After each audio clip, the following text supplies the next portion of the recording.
आज नितेश राणे आमदार भारतीय जनता पार्टी को एडवोकेट अजीम खान के माध्यम से एक नोटिस हमने भेजा है। 31 जनवरी को नितेश राणे जो भारतीय जनता पार्टी के आमदार हैं, उन्होंने मालेगांव शहर वासियों के विरुद्ध में मिनी पाकिस्तान और यहाँ के मुसलमान पैसा जो चोरी करते हैं, बिजली वो चोरी करके जिहाद में खर्चा करते, ऐसा बदनामी वक्तव्य किया गया, मुसलमानों की भावना को ठेस पहुंचाने का काम किया और मालेगांव शहर हिंदू मुस्लिम एकता को भंग करने का काम किया गया। इसके लिए और इससे पहले भी नितेश राणे जो भारतीय जनता पार्टी के आमदार हैं, इससे पहले भी बोले लैंड जिहाद होता है, लॉ जिहाद होता है, इस तरीके का बदनामी मालेगांव के मुसलमानों की करने का काम किया गया है। आज हमने जो नोटिस भेजा है कि 7 दिन में मालेगांव शहर वासियों से माफ़ी मांगना चाहिए, यहाँ के हिंदू मुसलमानों से माफ़ी मांगना चाहिए, इस तरीके का एक नोटिस हमने भेजा है। अगर वो माफ़ी नहीं मांगते हैं तो फौजदारी भी गुनाह उनके ऊपर होता है और उनके ऊपर यहाँ पे गुनाह दाखिल किया जाएगा मालेगांव कोर्ट में और उनको यहाँ बुलाया जाएगा और हमारा कानूनी लड़ाई लड़के इनको जेल में भेजने का काम हम मालेगांव शहर वासी और हिंदू मुस्लिम एकता के नाम पर हम करेंगे। ये देखिए, मालेगांव के माजी आमदार आसिफ शेख साहब जो है और माजी आमदार मरहूम शेख रशीद साहब के फर्जंद, उनके जानिब से हमने नितेश राणे जी को नोटिस दी है।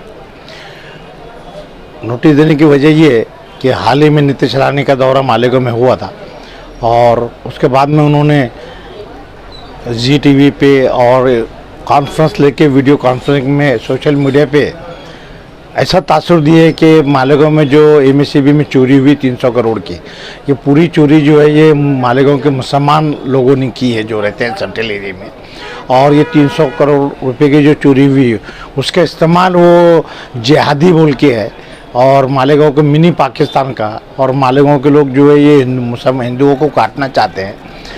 गौ संघ के बारे में भी उन्होंने कहा कि उन लोगों पे हमले करते हैं, जबकि मालेगांव में ऐसा कोई हमला नहीं हुआ है, उल्टा उन लोग हमला करते हैं। लेकिन मालेगांव में चूँकि मुस्लिम आबादी है, कुरैश बिरादरी के जो जानवर जो ज़ुबा करने के लिए बाज़ाब्ता लाइसेंस शुदा है, जिससे कारपोरेशन लाइसेंस देती है और जो कानूनी तरीके से आए जाते हैं वो भी इन्हों जब्त करते हैं और झूठ बोलते हैं कि ज़ुबा करने के लिए आए। ज़ाहिर है इस ताल्लुक से मालेगांव के एमएलए होने की वजह से, यहाँ के शहरी होने की वजह से आसिफ साहब ने कई बार पुलिस के ख़िलाफ़ बोली है और हमेशा बोलते ही है। ये मामला इतना संगीन है कि सूरत में एक आलिम ने सिर्फ जज्बात में कहा कि भाई ये कुत्ते लोग हैं बोल के, तो उसके ऊपर ATS अरेस्ट करती है और 3 दिन वो करते वहाँ हरकत ली जाती है। और मालेगांव में अलग ऐलान जो मीडिया के ऊपर आया है, पूरी दुनिया ने देखी है, पूरे महाराष्ट्र ने देखा है, पूरे भारत ने देखा है, तो मालेगांव के आवाम की बदनामी हुई है, उनके जज्बात को ठेस पहुँची है। मालेगांव में कोई भी पाकिस्तानी नहीं, आज तक ऐसी केस नहीं है कि फला आदमी पाकिस्तानी है या बांग्लादेशी और ये छुपा हुआ है।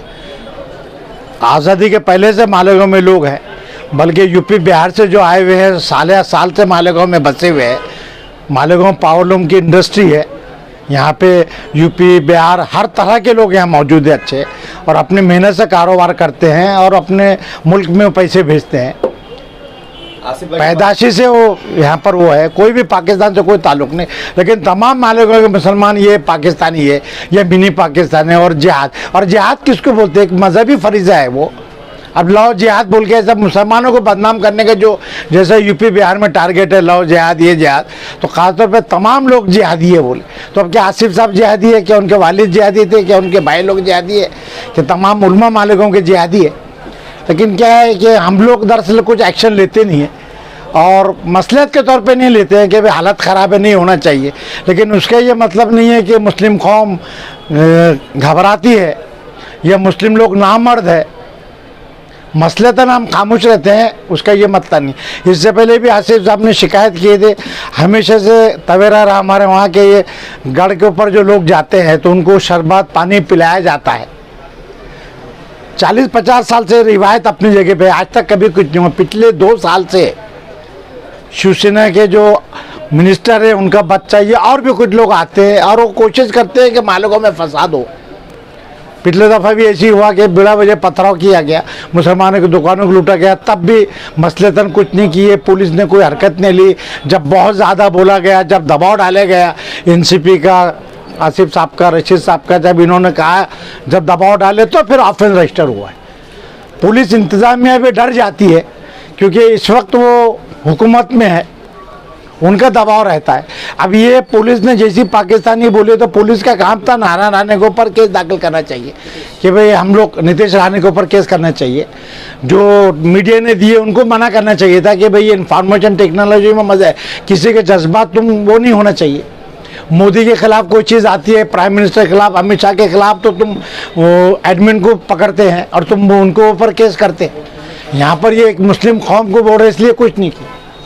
इसलिए हमने शेख आसिफ साहब के तरफ से नोटिस भेजी है और नीतीश राणे जी को कहा है कि भाई मालेगांव के अवाम से सोशल मीडिया पे आप एक कॉन्फ्रेंस लें, माफ़ी मांगे और आइंदा से मालेगांव के अवाम के लिए ना ही पाकिस्तानी बोलेंगे या से नाजेबा कलमात नहीं बोलेंगे। अगर इन्होंने 8 दिन के अंदर इसके ऊपर अमल नहीं किया तो इंशाल्लाह हम उनके ऊपर फौजदारी मुकदमा भी और वो भी मुकदमा दाखिल करेंगे और पूरे मालिकों के जानिब से इतने करेंगे कि वो महीना 2 महीना उनको यहीं मुकाम करना पड़ेगा। रोज़ इंशाल्लाह तारीख रखेंगे हम और उन्हें बताएंगे कि भी किसी के जज्बात से खेलना नहीं चाहिए। अगर वो आमदार है तो मालिकों में भी और आमदार है, और आमदार होने का ये मतलब नहीं, आमदार जो है वो एक पर्टिकुलर कॉन्स्टिट्यूंसी के तमाम लोगों का रहता है। ज़रूरी नहीं कि सिर्फ हिंदू का रहेगा या मुस्लिम का रहेगा। एक जिम्मेदार शख्स है और एक जिम्मेदार शख्स ने ऐसे बयानात नहीं देना चाहिए और ये किसी तरह वो फसाद करवाना चाहते हैं और इसीलिए बार बार ऐसा बोल रहे हैं और इस चीज़ की रोकथाम होना चाहिए। मालेगांव शहर हिंदू मुस्लिम का गहवारा है। हमारे कारोबार जो है पूरे एक दूसरे से मुंसलिक है।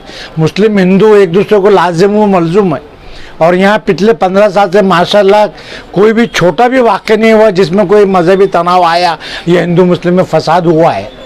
लेकिन ये तफरका, यहाँ करोड़ों रुपये का व्यापार हमारे लोग जो है हिंदू भाइयों से करते हैं और एक चिट्ठी के ऊपर काम चलता है। तो इत्तेमाद को ठेस पहुँचाने के लिए और फसाद करवाने के लिए कह रहे हैं, इसलिए उसकी रोकथाम के लिए हमने उन्हें नोटिस दी है और उनसे माफ़ी मांगा है। अगर वो एक्शन लिए तो ठीक, वरना हम जो कानूनी कार्रवाई हो सकती है इंशाल्लाह पूरी करेंगे।